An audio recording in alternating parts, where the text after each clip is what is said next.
Bonjour, bonsoir mesdames, messieurs et bienvenue à cette chaîne.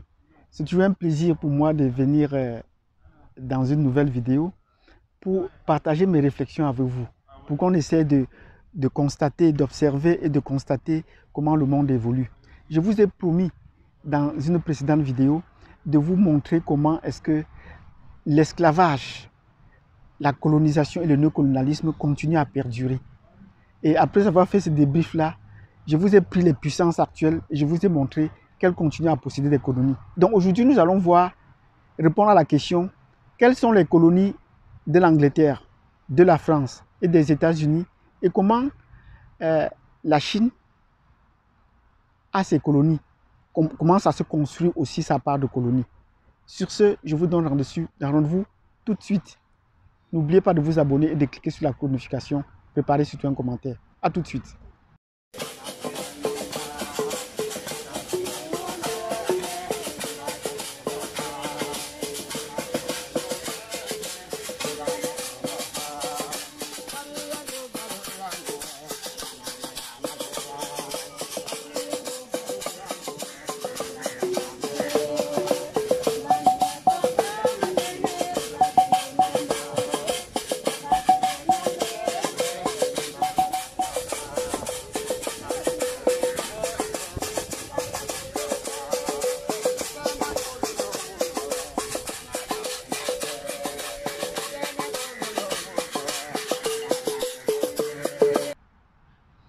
Bienvenue sur cette chaîne et dans cette vidéo nous voulons mettre à jour, ouvrir les yeux ou partager avec vous les colonies actuelles des grandes puissances étrangères, les colonies actuelles des grandes puissances mondiales. Oui, les grandes puissances mondiales continuent à s'organiser, à gérer le monde. Tout de même que à la fin de l'Antiquité, à la fin du Moyen-Âge, les principales colonies, les principales puissances militaires qui étaient les principales puissances mondiales de l'époque, qui étaient la France, qui étaient le Portugal et l'Espagne, se sont réunis et ont signé un traité de Tordesillas qui partageait la terre en deux au traité de Tordesillas. Les autres puissances sont venues et ont continué le même jeu. C'est partager la terre en fonction des intérêts de chacun. Mais ces deux puissances qui ont commencé par se partager la terre, veut dire le Portugal et l'Espagne, n'ont pas duré longtemps puisque les nouvelles puissances sont entrées et ont commencé à égratigner ou émettre leur puissance au point de se constituer aussi des empires, comme la France, comme l'Angleterre. Voilà des pays qui sont entrés, qui ont bousculé l'échiquier politique de cette époque-là. Et pendant la colonisation, on a vu des empires coloniaux se constituer. Des empires coloniaux français, portugais c'est déjà, des empires coloniaux britanniques, des empires coloniaux français à travers le monde, et même un début d'empire colonial allemand. L'évolution de ces empires se fait, ou de l'organisation de la planète géostratégiquement, se fait en fonction de la puissance des pays. Or, ces pays, certains perdent leur puissance alors que d'autres en acquièrent et en préservent. Aujourd'hui, des puissances européennes, ceux qui ont assis leur autonomie sur les colonies sont notamment l'Angleterre et la France.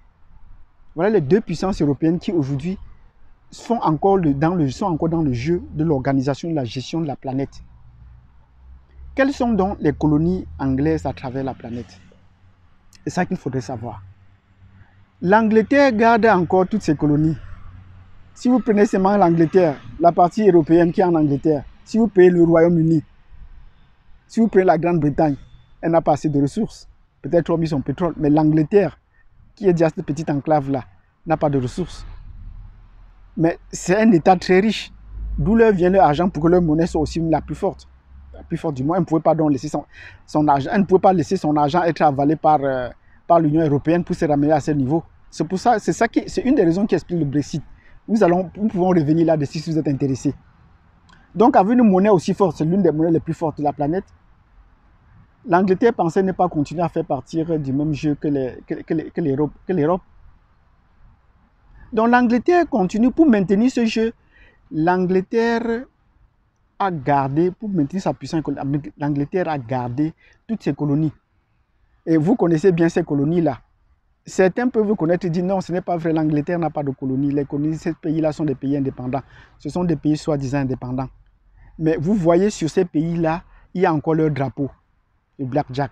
Vous voyez encore ces pays avec le Blackjack. Vous voyez encore ces pays qui ont l'hymne national de l'Angleterre. May God bless the Queen.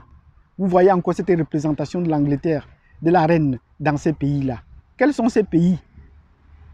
Et c'est ça qui est intéressant de savoir. Parmi ces pays, la bonne charité commence par soi-même. Je suis un citoyen, je suis un sujet de la reine. J'ai prêté serment devant la reine ou sa représentante dans le pays où je suis. Au Canada, j'ai prêté serment devant la représentante de la reine. Donc je suis un sujet de la reine. Mon passeport va avec. C'est la propriété de la reine. On va vous dire c'est la propriété de l'Angleterre, c'est la propriété de la reine. Donc le Canada n'est pas un pays indépendant. La première colonie anglaise, la première colonie de l'Angleterre, c'est le Canada. J'ai parlé de ça avec certains Africains ici qui me disent non, ce n'est pas vrai. S'ils veulent être indépendants, non, ils ne peuvent pas. C'est une colonie à part entière. Donc l'Angleterre continue à contrôler au Canada les affaires étrangères, la monnaie, ainsi que la justice. Que ceux qui ne savent pas me le disent. La couronne continue encore à contrôler cela. L'armée, c'est encore la gendarmerie royale du Canada.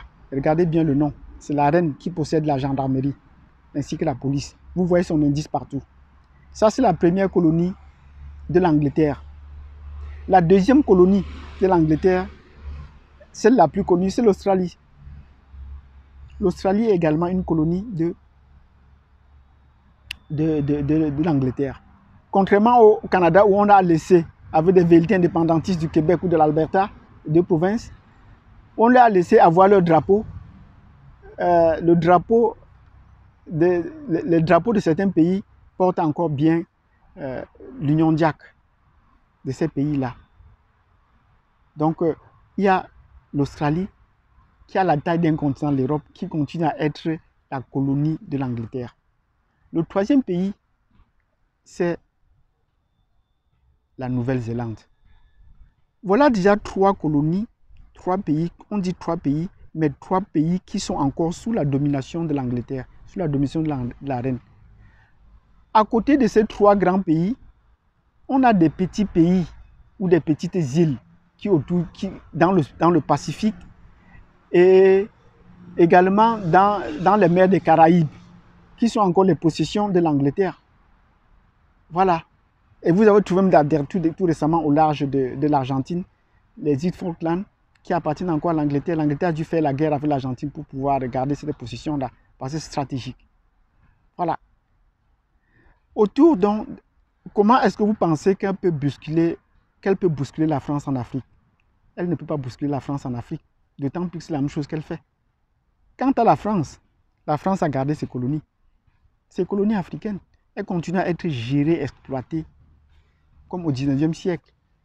C'est-à-dire encore, on a encore le pacte colonial qui voudrait que la colonie approvisionne la métropole en toutes les matières premières dont elle a besoin et qu'elle soit prioritaire dans tous les marchés de construction ou d'édification, qu'elle fasse des prêts prioritairement à la France, ainsi de suite. Voilà autant de choses. Donc toutes les colonies, tous les pays, entre guillemets, d'Afrique en Afrique, tous les pays d'Afrique sont encore sous la domination de la France. Et en dehors de cela, la France a gardé ses colonies. Mais nous avons parlé de l'Afrique d'abord parce que l'Afrique est le lieu où la France a encore une très forte puissance, affirme encore hautement sa puissance. Elle est présente, la France est présente dans tous les continents comme l'Angleterre. Mais elle n'a pas cette aura, cette domination. La France est présente en Amérique. Savez-vous que la France a des territoires en Amérique du Nord? La France est en Amérique du Nord, mais elle n'a pas parole. Parce qu'à côté des États-Unis et à côté du Canada, la France ne peut plus parler. Pourtant, là, c'est territoire à côté, Saint-Pierre-et-Miquelon, qui est un territoire français. La France a des territoires dans les Caraïbes. Bon, les territoires d'outre-mer, les départements français d'outre-mer. La Guadeloupe, la Martinique, ainsi que la Guyane. Voilà, la France est sur tous les continents. Donc la France a préservé ces continents-là. Mais comment se passe-t-il qu'en Afrique, on sent plus la présence française que la présence anglaise? Vous allez vous rendre compte que la France essaye d'asseoir son économie, d'asseoir ou de contrôler l'économie des pays anglo-saxons ou des autres pays lusophones et hispanophones pour essayer de les attirer dans son giron. Et l'Angleterre reste silencieuse dans ce cas. Combien de fois est-ce que les présidents français vont au Nigeria, régulièrement au Nigeria, ou vont au Ghana, ou vont au Kenya, vont en Afrique du Sud? Ils y vont régulièrement. Mais combien de fois est-ce que le Premier ministre anglais va dans ces pays anglo-saxons? Non. Donc on a l'impression qu'ils sont passés un deal. Parce que maintenant, quand vous allez ailleurs, sur les autres continents, en Asie, vous vous rendez compte que le Liban, qui a été colonisé par la France, est en train de basculer dans le monde anglo-saxon. Que vous voyez le cas comme le Vietnam est en train de parler l'anglo-saxon. J'ai rencontré des Vietnamiens ici. Ah, de quel pays est-ce que vous êtes? Ah, nous sommes du Vietnam. Oui. Est-ce que vous parlez français? Non. Sorry. On ne parle pas français. C'est nos parents qui parlaient français. Oui. Donc on a l'impression qu'ils ont fait un deal. Je te passe mes colonies d'Afrique, je les contrôle et toi, tu prends mes colonies d'Asie.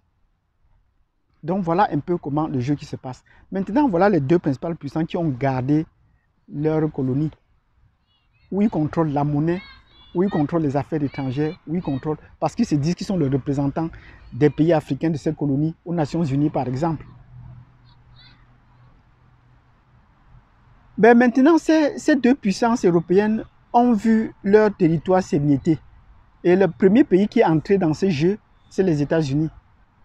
Après la guerre contre Cuba, contre l'Espagne à Cuba, où l'Espagne a perdu, le traité de paix prévoyait que l'Espagne allait perdre toutes ses colonies au profit des États-Unis. Et jusqu'aujourd'hui, Cuba a décidé d'être une colonie des États-Unis. Et c'est la raison pour laquelle ces pays sont en situation difficile depuis des années. Donc voilà la raison pour laquelle est-ce que ce pays est boycotté. Mais sinon, toutes les autres colonies espagnoles sont passées sous le giron des Américains. Vous n'avez qu'à voir qu'en Amérique latine. Vous n'avez qu'à voir aux Philippines. Donc voilà des pays, voilà des territoires qui sont passés sous leur giron. Nous allons prendre un cas en Afrique pour ce qui nous concerne. Il y a en Afrique un pays hispanophone. Ce pays s'appelle la Guinée équatoriale. Ce pays s'appelle la Guinée équatoriale. Il parle encore espagnol. Mais c'est un pays pauvre, oublié, négligé. Mais dès qu'on a découvert le pétrole dans ce pays, qui sont les compagnies qui ont une priorité sur l'exploitation de ces minéraux? C'est les Américains. C'est les compagnies américaines, pétrolières américaines, qui ont la priorité sur l'exploitation du pétrole en Guinée équatoriale. Ce n'est pas l'Espagne. Parce que l'Espagne avait perdu toutes ces colonies-là. Même si, de façon négligée, les États-Unis ont laissé que l'espagnol continue à perdurer dans cette colonie. Mais ailleurs, comme aux Philippines, ils ont arrêté l'espagnol et puis ils ont fait passer l'anglais. Les Philippins parlent aujourd'hui l'anglais, même s'ils ont des noms espagnols, ils ont des consonnes, des mots dans leur langage local, des mots en philippin, ben, ils parlent essentiellement anglais. Ben, là, on les a oubliés, subitement, ils sont réveillés. Les Américains sont venus affirmer que c'est eux qui ont la priorité dans l'exploitation de ces ressources-là. Donc, voilà ce que j'avais à dire là-dessus. Et c'est très important de le savoir. C'est très important. Parce que quand on ne le sait pas, on a toute l'impression que nous sommes dans un jeu où on croit que les choses se passent comme on peut dire là. Non, ça ne se passe pas comme ça. Nous vivons dans un monde organisé, bien structuré. Et voilà comment les grandes puissances se jouent de nous. Donc, cette vidéo, pour ne pas être très longue, nous avons pris là l'exemple des puissances européennes qui continuent à maintenir leurs colonies et l'entrée des États-Unis dans ce jeu de colonisation ou de recolonisation de la planète. Donc, si cette vidéo vous a intéressé, pour qu'on ne soit pas trop long, vous mettez un pouce. N'oubliez pas de vous abonner et de cliquer sur la cloche de notification parce qu'à la prochaine vidéo, nous allons parler des puissances qui sont entrées tout récemment dans le jeu de la colonisation, de la domination de la planète et de cette répartition. Parce que cette guerre, cela va se déboucher par une guerre. Il y a des nouvelles puissances qui sont entrées dans le jeu et qui sont en train de bousculer l'échiquier. Nous allons parler dans la prochaine vidéo du cas de la Chine et du cas de l'Union soviétique, de la Russie. Comment ces deux puissances sont en train, naissantes, renaissantes, sont en train de pouvoir avoir leur part de gâteau, de pouvoir avoir des colonies. Tant que vous voulez affirmer comme colonie, il faudra avoir vos colonies. Vous voulez avoir affirmé comme puissance, il faut avoir vos colonies. Merci de m'avoir suivi jusqu'au bout. J'espère que vous allez vous abonner et que vous allez partager et que ça vous allez inciter les autres à vouloir s'abonner pour qu'on puisse partager ces connaissances dont parfois on ignore, mais qui sont parfois très importantes à savoir. C'est très important à savoir pour mener n'importe quel débat.